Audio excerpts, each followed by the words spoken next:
നമുക്കേ നമ്മുടെ വീട്ടിലുള്ള സാധനങ്ങളൊക്കെ കൊണ്ട് ഈസി ആയിട്ടൊരു പോച്ച്ഡ് എഗ്ഗ് എങ്ങനെ ഉണ്ടാക്കാമെന്ന് നോക്കാം. അതിന് വേണ്ടിയിട്ട് ഞാൻ വെള്ളം നന്നായിട്ടൊരു പാനിൽ തിളപ്പിച്ചിട്ടുണ്ട്. അതിന് മേലേക്ക് ഇതുപോലൊരു വലിയ അരിപ്പ ഒഴിച്ച് കൊടുത്തു. ഈ അരിപ്പ ഉണ്ടല്ലോ മറിഞ്ഞും തിരിഞ്ഞും പോകാതിരിക്കാൻ വേണ്ടിയിട്ട് ഞാൻ ഇതുപോലെ ഒരു സ്പൂണോ ഫോർക്കോ നിങ്ങൾക്ക് ഏത് വേണേലും ഉപയോഗിക്കാം. അത് വെച്ചൊരു ലോക്ക് ഇടുക. ഇനി നമുക്ക് ഇതിൻ്റെ അകത്തേക്ക് നമ്മളുടെ എഗ്ഗ് ഒന്ന് പൊട്ടിച്ചൊഴിച്ചാൽ മതി.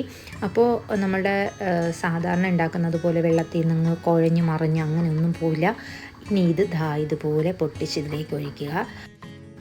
നമ്മളുടെ ഈ പാത്രത്തിൽ വെള്ളം ഉണ്ടല്ലോ തിളച്ച് തൂവി പോകാതിരിക്കാൻ കുറച്ച് വെളിച്ചെണ്ണയോ എന്തെങ്കിലും ഒരു ഓയിൽ എടുത്തിട്ട് ഒരു തുണിയിലോ ഒരു ടിഷ്യൂ പേപ്പറിലോ വെച്ചിട്ട് ഇതിൻ്റെ എല്ലാ സൈഡിലും ഇതുപോലെ ഒന്ന് തേച്ച് കൊടുക്കുക. അപ്പോൾ നമ്മുടെ വെള്ളം തിളച്ച് മറിഞ്ഞ് പോവില്ല കേട്ടോ. ജസ്റ്റ് ഒന്ന് വെള്ളത്തിലേക്ക് ഒന്ന് ചെറുതായിട്ടൊന്ന് മുക്കി കൊടുക്കുക, പൊക്കിയെടുക്കുക. നമ്മുടെ പോച്ച്ഡ് എഗ്ഗ് നല്ല സൂപ്പറായിട്ട് നമുക്ക് കിട്ടും കേട്ടോ. ഇതുപോലെ ഒന്ന് വെള്ളത്തിൽ പൊക്കി ജസ്റ്റ് ഒന്ന് വയ്ക്കുക. അതിന് ശേഷം അടിപൊളി പോച്ച്ഡ് എഗ്ഗ് റെഡി ആയി കഴിഞ്ഞു. ട്രൈ ചെയ്ത് നോക്കണേ.